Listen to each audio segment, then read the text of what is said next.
nice blue hats. Love to see it. Man, this is so intense, you guys. Really intense. I did see someone sleeping in the back, so I think it's gonna be okay. Deana? Who came out to the Boys Club party last night? Let's hear around. We're still recovering, so Bear with us. Just We're be all in nice. this together, so you're on our team now. Okay. And thanks for being here. Okay, welcome to our TED Talk, Why People Hate Crypto and What We Can Do About It. Okay, so I'm Natasha Hoskins. This is Deana Burke. We are the co-founders of Boys Club. We started Boys Club in 2021 to bring new voices to the new internet. And how we do that is through podcasts and newsletters and parties. Being in person is very important to the work that we do. We also have thousands of people who hang out online in Discord. And we spend all day talking about, yes, crypto and emerging technology and things like that, but also our skincare routines and our favorite TV series and our social lives and our work lives. And we've cultivated a community where people feel like they can show up as their full selves, which might sound sort of trivial, but is actually central to what we're doing and should be central to a larger conversation we're having in crypto. We started Boys Club because we saw this opportunity to be a part of building a brand new internet in ways that we were not able to participate in previous versions and iterations of the internet. And we thought it was very important that we brought a lot of people along for that ride and a lot of people to participate in the creation of this new internet. So surrounding ourselves with people who aren't purists about the technology has been incredible. It's kept us really, really honest about what's happening in crypto. One thing that we think about a lot and that we keep coming back to is about this idea that major technological developments, like whether it's the invention of the internet or the launch of the iPhone or what's happening right now with AI and GPUs, they happen in ways that are intertwined and connected with people's interests and desires. They're very much a part of culture. These things don't happen in parallel or separate to culture. And we think and want to be looking at crypto with that same lens. Okay, so a little bit more about Boys Club to give some context. You might know us as those girls who throw parties, and we do that, and I am nursing an unbelievable hangover today, but we do a lot more than that. We have had 125 podcasts with very legitimate guests that range from Mr. Read Write Own himself, Chris Dixon, to Jesse Pollack, to Kashmir Hill, the senior reporter for tech at the New York Times. We've had Evan McMullen in the audience here. Lots of people, lots of great people here. And we've hosted conversations rooted in curiosity on everything from EAC to Costco.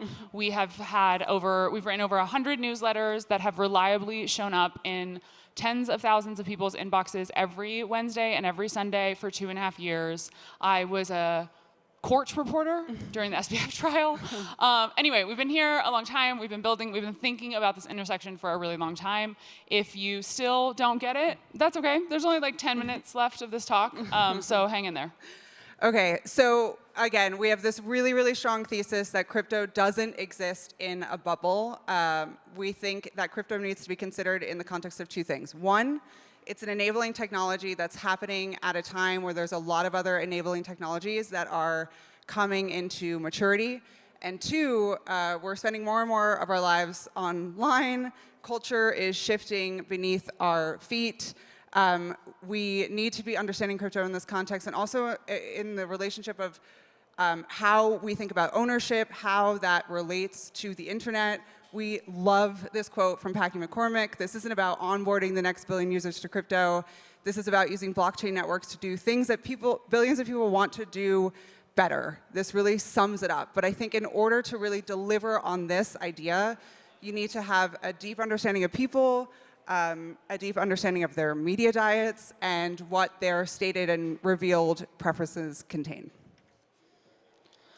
Okay, so let's start with the mainstream media diet and narrative that we see. It's bad. It's very bad. We know it, we see it every day, and it's really toxic. And we have a thesis on why this is happening. It's sort of a self-fulfilling cycle where traditional media looks for spectacular headlines with a lot of money on the line, and crypto has a lot of those. And we know them well. We don't need to get into it. But that happens, and it creates bias. And then that bias makes the price go down, the price drops, the bias is then confirmed. Big brands are doing experiments very publicly and then unwilling to continue that experimentation when it doesn't quite work or it fails. That again confirms bias. The regulatory environment is uncertain. Again, bias is confirmed, and we go on and on and on and on in this cycle. Okay, but it's not all doom and gloom. It's not all bad news. We ran a survey recently in the last 6 weeks. We got 600 respondents. These are not Boys Club members. These are not our newsletter subscribers. These are not our Twitter followers. This is a totally random sampling of folks across the US, 16 and up, split across incomes and ages. And the incredible news is we asked this question, are you optimistic or pessimistic about the future of blockchains and crypto? 67% said yes. So this was really honestly shocking to us. Not bad at all. And I think is really interesting compared to the previous slides around this sort of narrative, mainstream media narrative around crypto. But it's not, just some sobering news to go along with that. When we asked about the top 3 positive qualities associated with crypto, the top one was, no surprise, investment return. I think when we're thinking about this, it's like, okay, that's obvious. All we've given them is the casino side of this industry. And that, again, comes as no surprise. But I think one thing that we're thinking a lot about is about how the values of a more creative, less corporate internet are actually shown in people's revealed preferences. We just haven't given them language for that. So if you're a builder in the room, tune in. These are some things you can be thinking about. A very tried and true go-to-market truism is find a parade and get in front of it. So these are our parades. Oh, and basically what we're going to do is walk through 5 cultural movements that are happening today in the year of our Lord, 2024, and sort of how they dovetail into larger themes and values of Web3. Yeah, we think there are really opportunities for builders to tap into these larger movements to, again, find a parade and get in front. Before we do that, huge shout out to 0x Designer, who we collaborated with on these slides. If you don't know them, they do these incredible UI UX mockups that are really showing the values of Web3 and the ideas of Web3, bringing it to life. They did one every day last year, and yeah, hire them, pay them, sponsor them. Incredible work. Thank you for your collaboration on this. Okay, so we're going to start with this idea of algorithmic flattening and monoculture. So the idea of algorithmic flattening is that we are all living on machine learning informed feeds that are designed to keep us within the platform. So what we see on our feeds are mostly content that we won't turn away from, that we're maybe most likely to engage with, and the result of that is kind of boring, pretty unchallenging, not surprising, not shocking content on your feed. And content creators are locked into this loop where they are fighting against the algorithm to try to remain on your feed and end up producing pretty neutral, monotone content that is needed in order to survive if they're content creators. So how does Web3 fix this? The enemy of monoculture is decentralization. When there isn't one algorithm or one platform that is deciding all of the ways that we think, there is an opportunity, and many platforms with many different algorithms that are allowing us to engage in different ways, to have ownership over how the network looks and feels, and what we see, 1,000 flowers can bloom. So when incentives are aligned, social media platforms, their incentives are aligned with the users, when switching costs are incredibly low, and when value flows to the edges of the network instead of the center. This is how we fight against these trends. Okay, next big trend, future of work. The discourse is discoursing here. We've all seen the headlines, Gen Z, millennials, disillusioned, especially post-pandemic. AI fears, the AI and jobs conversation, I think, is about to enter the culture wars in a very significant way. Credentialed identities aren't going to solve for all of this, but I do think it speaks to a more streamlined and efficient work life where when all of your skills and experiences are on chain, they're transparent, you're able to, oh, thank you. We could see a world where opportunity finds you, and opportunity that's really suited for your experiences and skill sets are finding you instead of going out and on the job hunt and applying for a zillion roles and doing all that applying bullshit. Another thing that we're really excited about with the future of work is this idea that you can enter into relationships with employers or partners that are governed by smart contracts that have maybe revenue sharing that's built into them. And yeah, just generally, I think there's a lot of opportunity to create a much more higher agency future for workers using Web3. Okay, fake news, bots, deep fakes. The fears are here, and they are mounting, and they are very, very real. This is an urgent conversation from DC all the way to Hollywood, and it is an opportunity to bring the blockchain there.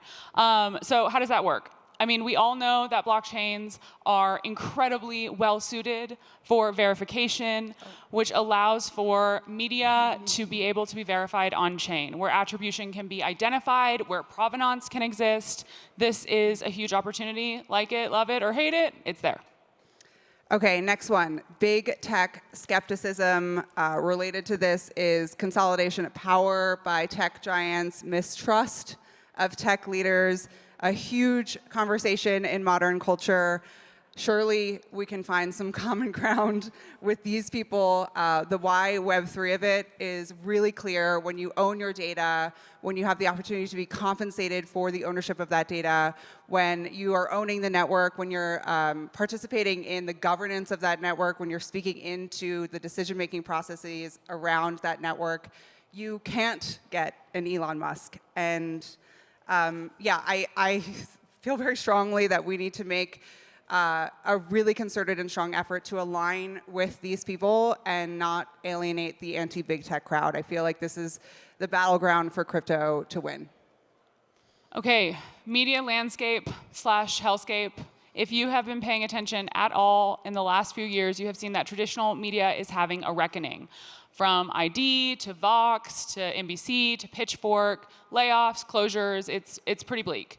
And the reason for this is that these publications relied on traffic for their ad models. And they got very comfy in the 2010s where Facebook was feeding them a lot of traffic. And then the algorithm changed and they got totally fucked. And now they're relying on Google search, which works if you can like elbow your way to the very top of the search results, but that has absolutely eroded the trust between publications and their readers. So new media is here. It is beehives and Substacks and podcasts. It's niche communities with a thought leader at the helm.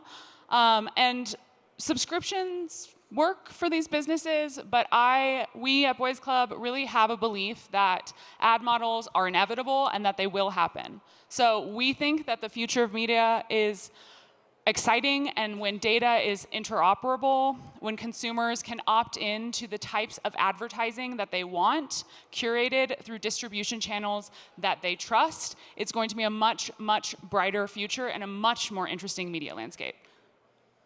Okay, so that's that. Web3 builders, these are the things you should be aligning with. Blockchain fixes it, just don't be cringe. Okay. Thank you bye. so much. Bye.